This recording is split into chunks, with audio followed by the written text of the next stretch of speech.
Hello students, welcome to my channel. हमारा जो topic है वो शुरू है RLC series circuit. RLC series circuit में रजिस्टर, इंडक्टर, कैपेसिटर तीनों हमेशा हमको सीरीज में दिखाई देते हैं। ये जो यहाँ पर आपको फॉर्मूले दिखाई दे रहे हैं, ये हम लोगों ने इसके प्रीवियस लेक्चर में एक्सप्लेन कर चुके हैं। अगर आप लोग को ये फॉर्मूले समझना है तो आप लोग प्लीज डिस्क्रिप्शन में जाइए, वहां आपको इसकी लिंक मिल जाएगी। अब जैसा कि हम लोग हमारे क्वेश्चन पे आ रहे हैं, हमारा क्वेश्चन क्या बोलता है? A coil of 50 ohm resistance and 0.1 Henry inductance is in series with a 150 microfarad capacitor. तो सबसे पहले हमको ये समझना है कि ये जो टर्म यहाँ पर उसने यूज किया है कॉइल, ये कॉइल का मतलब होता क्या है? कॉइल का मतलब ये होता है कि अगर मेरे पास में एक रजिस्टर और एक इंडक्टर दोनों कैसे दिए हुए हैं सीरीज में, तो इसको हम लोग क्या बोलेंगे? कॉइल बोलेंगे। मैं यहाँ पर ऐसा रिप्रेजेंट कर देता हूं कि ये कौन है? कॉइल है।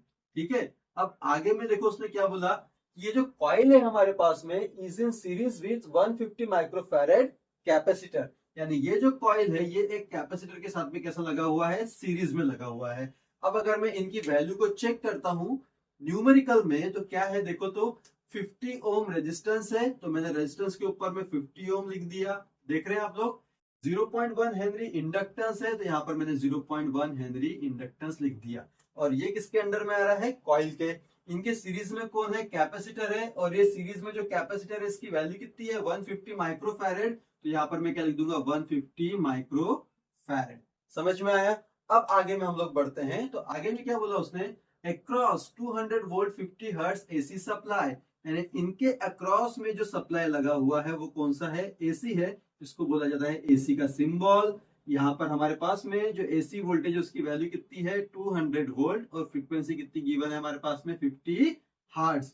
जैसा ही मैं वोल्टेज लगाऊंगा यहाँ पर एक करंट तैयार हो जाएगा, इसको नाम क्या देंगे हम लोग? आर। ठीक है। तो जैसा कि आपने देखा मेरे पास में एक क्वेश्चन दिया हुआ था, उससे मैंने किसको तैयार कर दिया? सर्किट डायग्राम को। अब जब भी हम लोग न्यूमेरिकल बनाते हैं तो न्यूमेरिकल बनाने के लिए हमको लगता है गिवन डेटा। और कभी भी याद रखो कि अगर मेरे पास में कोई क्वेश्चन दिया है तो हमारे पास में पहली कंडीशन क्या रहेगी? सर्किट डायग्राम तैयार करना। उसके बाद में गिवन डेटा को चेक करना। उसके बाद में क्या फाइंड आउट करना है उसको निकालना। तो जैसा कि आप लोग देख रहे हैं हमारे पास में सर्किट डायग्राम बन चुका है। गिवन डेटा पर हम लोग आते हैं। अब गिवन डेटा हमको ढूंढने के लिए ज्यादा टाइम नहीं लगेगा। क्यों? क्योंकि ऑलरेडी सर्किट में दिया हुआ है। देख रहे हैं आप लोग? रजिस्टर, रजिस्टर की वैल्यू कितनी है हमारे पास में? 50 ओम। इंडक्टर, इंडक्टर की वैल्यू कितनी है हमारे पास में? 0.1 हेनरी। समझ में आया? आगे देखो क्या दिया हुआ है? कैपेसिटर, कैपेसिटर का वैल्यू कितना है? 150 माइक्रोफैरेड। 150 माइक्रोफैरेड का मतलब होता है 150 इंटू 10⁻⁻6 फैरेड। आगे में देखो हमारे पास में वोल्टेज गिवन है। वोल्टेज कितना गिवन है हमारे पास में? 200 वोल्ट है। फ्रीक्वेंसी गिवन है। फ्रीक्वेंसी कितनी गिवन है? 50 हर्ट्ज। मतलब मैंने एक बार जो डायग्राम बना दिया सर्किट डायग्राम, वहीं से मुझे डायरेक्टली गिवन डेटा देखने के लिए मिल गया। अब निकालना क्या क्या है वो देखो। सबसे पहले क्या निकालना है? एक्सी एंड एक्सएल को निकालना है। तो हम लोग को जो निकालना है उसके सामने हम लोग लगाते हैं क्वेश्चन मार्क। यहाँ पर दिया हुआ है एक्सिस के सामने भी क्या बनेगा? Question mark. सेकंड क्या निकालना है हमको? जेड। जेड का मतलब क्या होता है? इंपीडेंस। इसके सामने लगाएंगे हम लोग क्वेश्चन मार्क।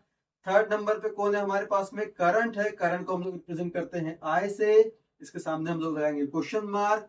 और लास्ट में क्या दिया हुआ है? Power factor. तो पावर फैक्टर को हम लोग रिप्रेजेंट किससे करते हैं? कॉस फाई से। सिंपल सा। पावर फैक्टर को शॉर्ट में लिखा जाता है पीएफ।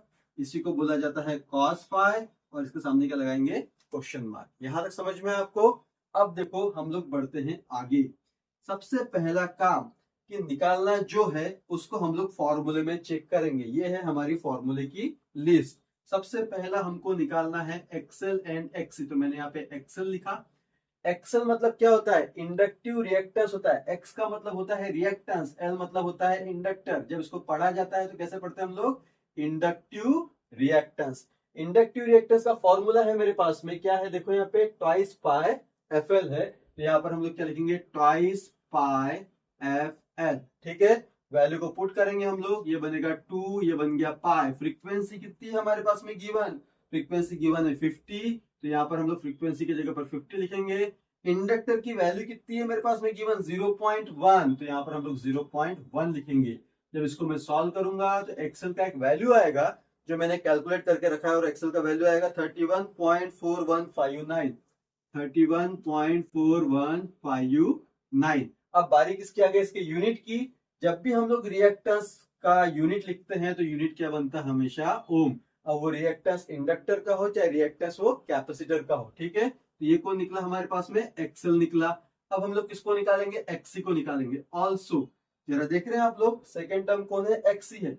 यहाँ पर हम लोग लिखेंगे एक्सी। एक्सी मतलब क्या होता है, कैपेसिटिव रिएक्टेंस। कैपेसिटिव रिएक्टेंस का फॉर्मूला देखो यहाँ पे क्या है हमारे पास में, X C equals to 1/2 pi F C. तो यहाँ पर हम लोग लिखेंगे 1/2 पाई एफ सी। वैल्यू को पुट करो, क्या बनेगा, 1/2 पाई। फ्रीक्वेंसी कितनी हमारे पास में गिवन, 50 हर्ट्ज है। एंड अब बारी किसकी आ गई, कैपेसिटर की। और कैपेसिटर का वैल्यू कितना हमारे पास में, 150 इंटू 10⁻⁻6। 150 इंटू 10⁻⁻6 है। इसको जब आप कैलकुलेट करोगे तो आपके पास में एक एक्सी का वैल्यू आएगा जो मैंने कैलकुलेट करके रखा है। और एक्सी का वैल्यू कितना आएगा, 21.2206। 21.2206 ओम। ओम क्यों लिखा मैंने, क्योंकि वैल्यू क्या में निकल रही है, रिएक्टेंस में। इसके बाद में हमारे पास में जो एक्सएल एक्सी निकलने के बाद हमारे पास में वैल्यू किसकी आती है, इंपीडेंस यानी कि जेड की। अगर मैं जेड निकालता हूं तो जेड निकालने के लिए मेरे पास में दो कंडीशन है। कौन कौन से देखो जरा। एक, X C is greater than X L, यानी कि एक्सी का वैल्यू अगर एक्सएल से बड़ा है तो जेड का फॉर्मूला ये बनेगा। एंड सेकेंड चीज, अगर एक्सएल की वैल्यू एक्सी से बड़ी है तो जेड का फॉर्मूला ये बनेगा, ठीक है। हम लोग पहले चेक करते हैं, बताओ एक्सएल बड़ा है कि एक्सी बड़ा है। एक्सएल बड़ा है। अगर एक्सएल बड़ा है इसका मतलब हम लोग ये वाला फॉर्मूला जेड के लिए यूज करेंगे। अब जरा देखो जेड का फॉर्मूला क्या बनेगा हमारे पास में, Z equals to under root of, यहाँ पर क्या आएगा, आर स्क्वेयर प्लस इधर में क्या बन जाएगा, एक्सएल माइनस एक्सी का होल स्क्वेयर। वैल्यू को आप लोग पुट करो, जरा देखो तो अंडर रूट ऑफ आर की वैल्यू कितनी है हमारे पास में, आर की वैल्यू 50 ओम है तो यहाँ पर 50 लिखो, इसका बना दो स्क्वेयर प्लस एक्सएल का वैल्यू हमने कैलकुलेट किया है। एक्सएल का वैल्यू कितना है, 31.4159 माइनस एक्सी का वैल्यू हमने कैलकुलेट किया है 21.2206। इसका क्या बनाएंगे, स्क्वायर बनाएंगे। जब आप इंपीडेंस का फाइनल वैल्यू कैलकुलेट करोगे तो आपके पास में एक आंसर आएगा, मैंने कैलकुलेट करके रखा है अपनी कॉपी में। वो आंसर आया 51.0287।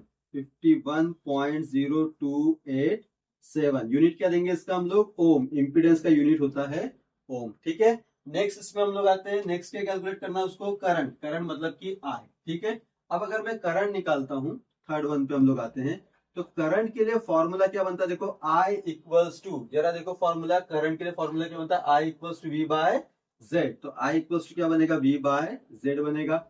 वोल्टेज कितना हमारे पास में 200 है, तो यहाँ पर वोल्टेज की जगह पे 200 लिखो। इंपीडेंस कितना निकाला हम लोगों ने, 51.0287। तो जब मैं इसको कैलकुलेट करूंगा तो करंट की एक वैल्यू आएगी मेरे पास में जो मैंने कैलकुलेट करके रखा है, और वो करंट की वैल्यू है 3.9193। 3.9193 यूनिट क्या देंगे इसका हम लोग, एम्पियर। ये जी समझ में आया क्या आप लोगों को, ठीक है। तो अब ये निकल गया हमारे पास में करंट। अब लास्ट क्या बोलता है, देखो लास्ट बोलता है पावर फैक्टर निकालना।